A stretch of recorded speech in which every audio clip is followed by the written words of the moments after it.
Orang-orang yang punya alasan terlalu banyak tidak pernah berhasil dalam bisnis. Jadi tidak boleh punya alasan terlalu banyak kalau betul-betul mau terjun dalam dunia bisnis. Alasan tidak boleh.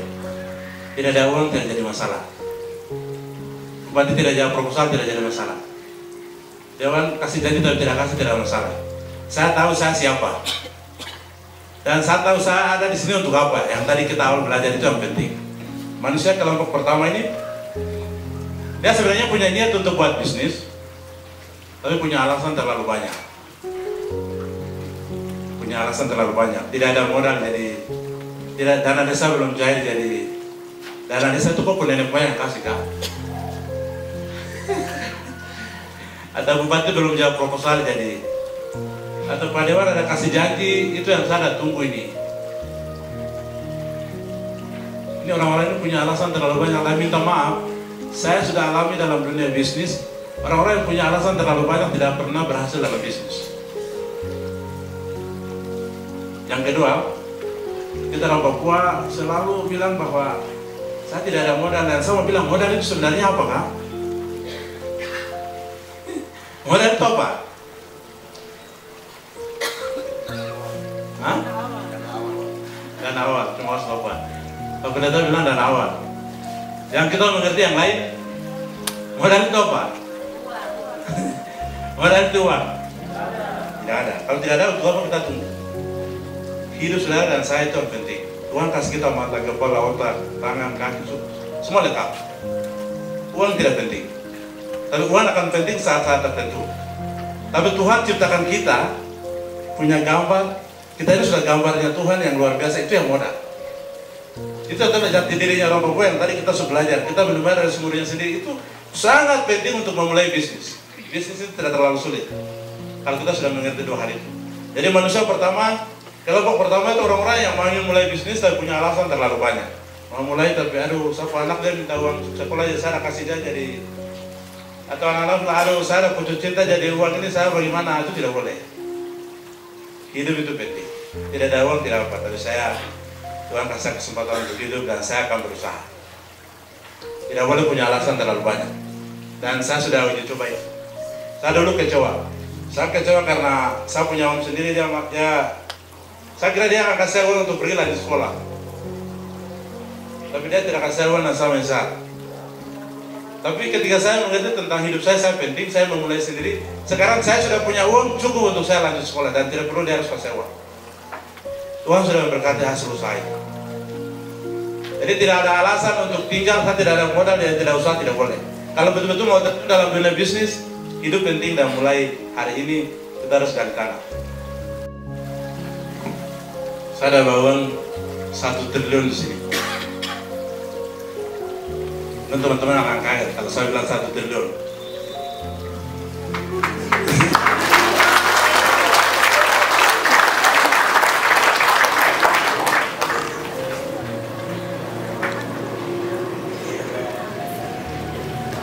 Uang 1 triliun ada dalam sini, makanya saya bilang uang 1 triliun saya buat di sini.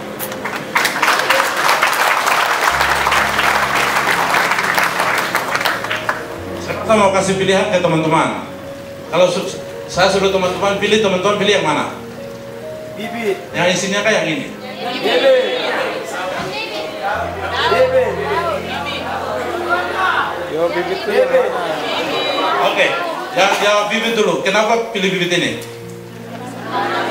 Bisa tanam ada hasil. Coba satu orang saja jawab, Kak. Hah? Karena akan suka buah. Coba ada perempuan. Kita udah close untuk ada perempuan. Terima kasih. Yang di sini.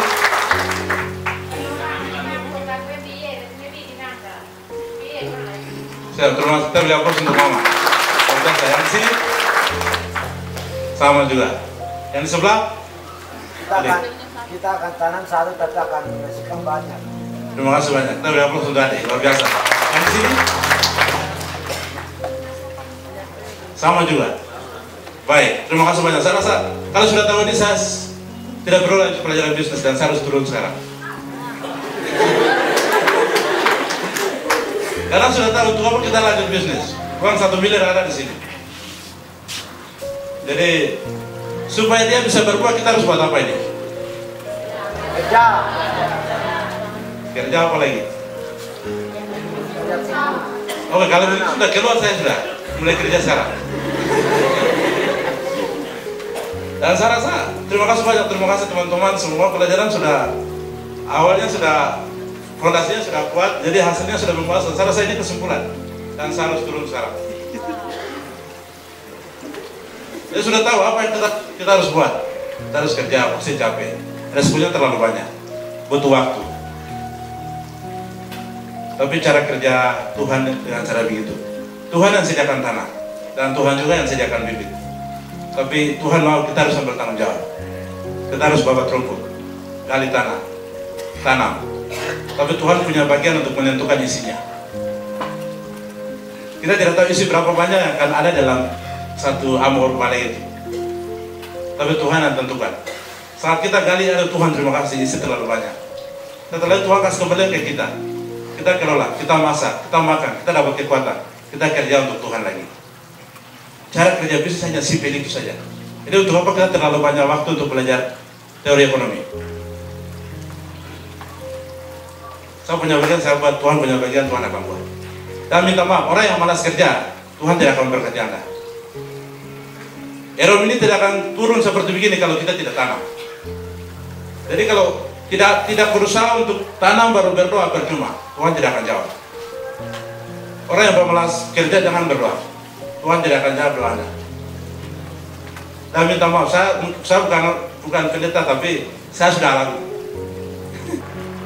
Jadi kalau mau mulai bisnis silakan berbisnis. Tuhan akan menentukan isi itu. Tunggu apa lagi? Kita tidak harus tunggu bibit ini dari Jakarta datang. Bibit ini yang saya baca di rumah ini, di pinggir rumah.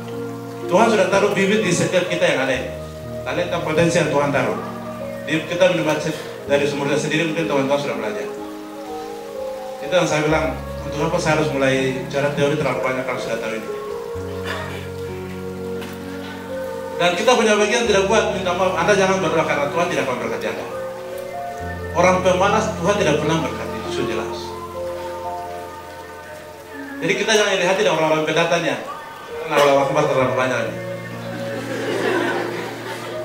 Mereka berusaha kayaknya terlalu banyak, tapi jangan takut dengan mereka. Tidak berbobot. Mereka punya uang terlalu banyak, tapi tidak akan bertahan lama. Kita mungkin mulai tanam hari ini, tapi uang 1 miliar ada di sini, kita akan naik terus. Tapi caranya bagaimana saya akan bicara sebentar. Tapi dari teman-teman kalau suruh lanjut, saya lanjut, kalau turun. Maksudnya karena saya punya jam sesuai dengan undangan sudah jam 5 harus selesai. Jadi karena kita orang bisnis harus ikuti waktu, tidak bisa tidak ikut waktu.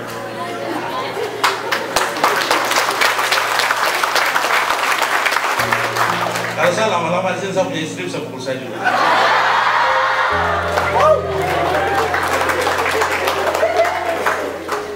Jadi kalau betul-betul mau terjun dalam dunia bisnis, jangan terlalu banyak main-main dengan teman-teman yang tidak penting. Tidak semua teman itu akan membantu Anda dalam bisnis. Orang tidak apa, mulai kasih sudah bikin kopi, nih. Bisnis dan keluarga.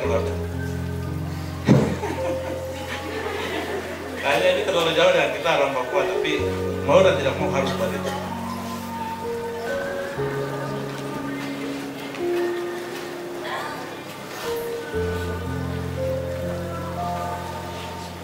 Oke, itu yang tadi manusia yang pertama punya alasan terlalu banyak untuk memulai bisnis. Sekarang kita lihat manusia yang kedua.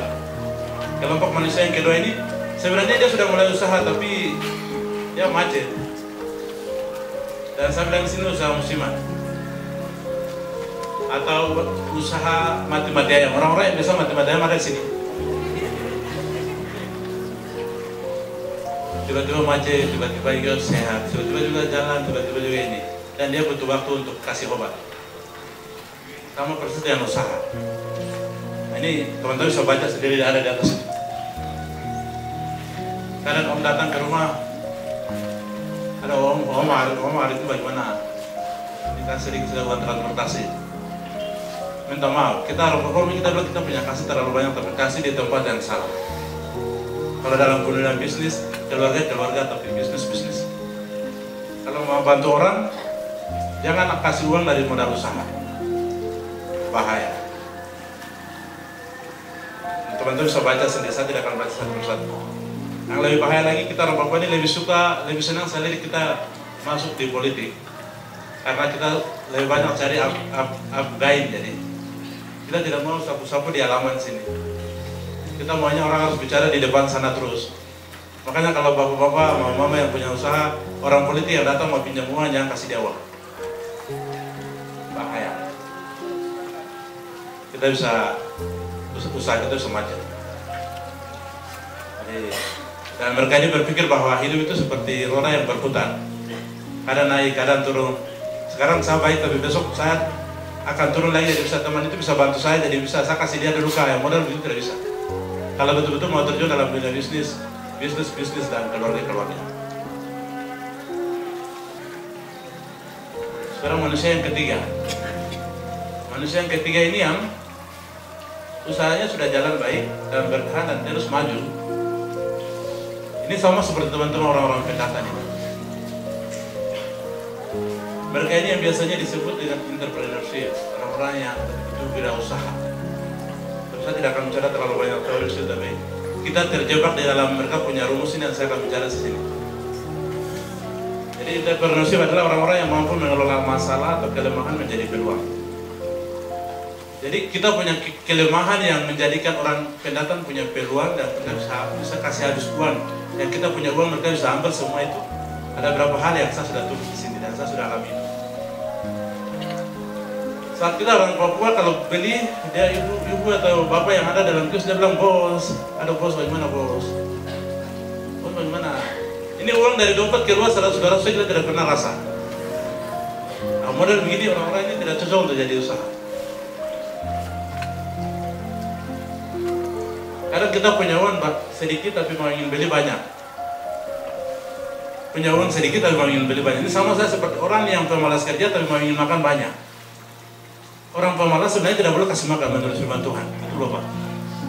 Ini sama seperti kita sudah punya uang sedikit tapi kita boleh-boleh orang-orang yang punya kios untuk kasih barang banyak. Itu bahaya, stop mulai hari ini. Jadi kadang-kadang orang-orang pendatang memanfaatkan peluang ini. Dia kadang, bapak saya taruh bonus 1 moka itu ya. Akhirnya kita bilang, orang itu biasa kasih saya lebih, jadi saya besoknya mau ingin beli di situ terus. Jadi kasih tahu anak-anak beli di situ ya, biasa kasih banyak itu ya. Kita buang sedikit, kita mau ingin dapat banyak, mudah begini bahaya. Kita hari ini kasih 10.000, besok 10.000, besok lusa 100. Semakin lama kita beli di situ terus, kita membuat dia kaya daripada kita. Dan itu saya katakan sudah alami. Dan kadang kita lebih percaya orang pendatang daripada kita berdiri sendiri. Di jati diri orang Papua, teman-teman belajar apa? Jati diri orang Papua pada rumah. Kita harus percaya pada siapa? Baik.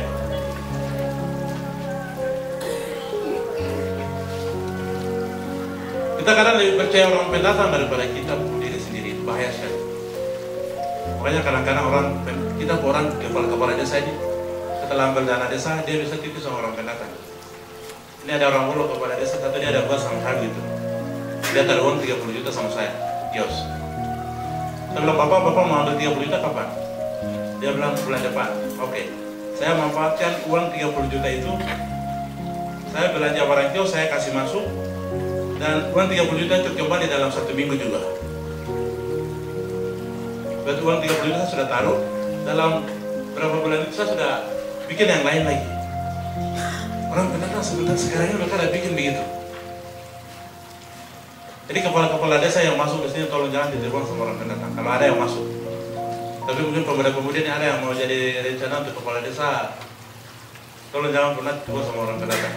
Kita bilang kita harus minum dari sumbernya sendiri dan kita harus berjuang untuk kita punya ini. Baru untuk apa lagi kita mau kasih barang begitu untuk orang pendatang? Aku ada mah. Oh, ada hubungan apa dia? Jadi teman-teman, kita sudah dibunuh secara ekonomi. Kita harus tahu itu. Kita rasa saya itu ada yang hebat saya ini, tapi dalam ekonomi kita sudah dibunuh habis. Bahaya. Semua yang kita punya mereka sudah ambil. Jadi, tapi kita punya peluang untuk kita harus bangkit lagi. Saat kita buka kios, saat saya tahun 2015 masuk ruko, dan orang-orang pendatang mereka tertawa, orang ini akan bertahan atau tidak. Orang yang punya ruko dia bilang saya begini, Bapak, orang-orang di tetangga kiri kanan mereka bilang orang Papua itu tukang mabuk, jadi tidak akan lama bertahan di situ, nanti bahaya. Kita punya usaha yang lain bisa menggabung kita gitu. Jadi jangan kasih dia kesempatan untuk masuk ke ruko sudah. Tapi panci itu dia kasih saya kesempatan untuk masuk ruko dan saya bertahan. Saya bilang terima kasih. Saya akan buktikan bahwa saya beda dengan orang lain. Saya beda dengan orang lain karena saya tahu saya siapa dalam Kristus. Saya akan buktikan bahwa saya akan beda dengan orang-orang lain yang mungkin kita bukan pengusaha yang lain, karena saya tahu saya punya tujuan usaha jelas. Kalau tujuan usaha tidak jelas, jangan melangkah usaha karena Anda akan bangkrut. Dan saya buktikan bahwa saya beda dengan orang lain, dan Tuhan berkati usaha itu.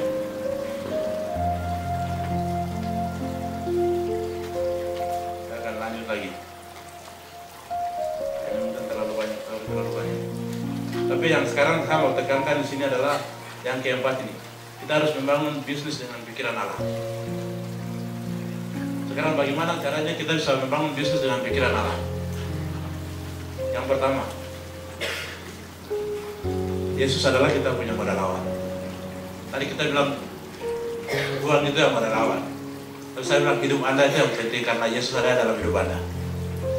Hidup Anda itu penting karena Yesus ada dalam hidup Anda. Itu adalah modal. Kita beri aplaus untuk Tuhan. Orang-orang yang tidak ada Yesus dalam dia punya pribadi, mereka bisa bikin usaha sampai luar biasa. Tapi kalau saat dia bangkrut, dia akan stres sampai dia akan mati.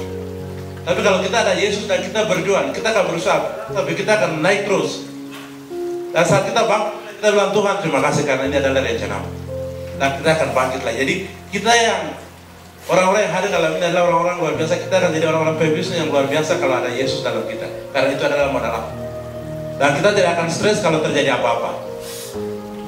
Jadi jangan takut untuk karena sudah ada Yesus dalam kita semua. Kalau tidak ada Yesus, jangan langkah bisnis karena Anda akan stres. Bahaya. Tantangan terlalu banyak. Dan saya sudah alami itu. Kalau tidak ada Yesus, bahaya. Tapi saya percaya kita yang ada di sini orang-orang yang sudah dipilih secara khusus, dan tadi awal Bapak sudah bicara bahwa penting. Dan Yesus ada dalam pribadi kita, itu adalah modal awal dan modal akhir juga. Saat kita bangkrut juga kita bilang Tuhan terima kasih karena Tuhan yang memberi dan Tuhan yang mengambil. Saya tidak akan stres dengan hal itu.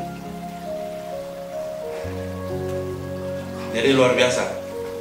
Jadi sekarang kita tunggu apa lagi? Saya tanya ini, kita tunggu apa lagi? Tunggu apa lagi? Sekolah dulu? Atau jadi DPR dulu? Atau jadi apa lagi? Karena Tuhan tunggu, hanya Anda harus bergerak mulai dari hari ini. Tuhan tidak tunggu harus sekolah dulu baru bergerak. Kalau mau jadi bisnismen, tidak butuh persyaratan. Orang S3 boleh juga, tapi tidak butuh itu. Anda yang tidak sekolah, Anda yang datang dari kampung, maupun yang kota, yang tidak ada orang tua, Anda sudah punya modal Yesus. Untuk apa kita harus tunggu lagi? Memang dari profesi yang saya punya beda, saya guru. Tapi waktu itu kakak beralih untuk ke dunia bisnis karena kakak termotivasi dari Bapak Presiden Baptis. Kita harus memulai dari sumber kita sendiri. Waktu itu kakak ada punya visi untuk buka sekolah. Tapi orang-orang akan mengajar ini siapa yang harus kasih harga sabun. Nah, jadi sebenarnya dari situ berawalnya. Jadi saya tidak tahu, saya bukan orang bisnis, saya bukan sarjana ekonomi. Saya sarjana pendidikan. Terus saya terjun di bisnis karena kita harus memulai dari sumber kita sendiri. Kita mulai dari guru, kita mengajar, kita punya anak, kita juga yang harus kasih sponsor. Pemerintah mau kasih atau tidak itu urusan. Seperti itu aja. Terima kasih.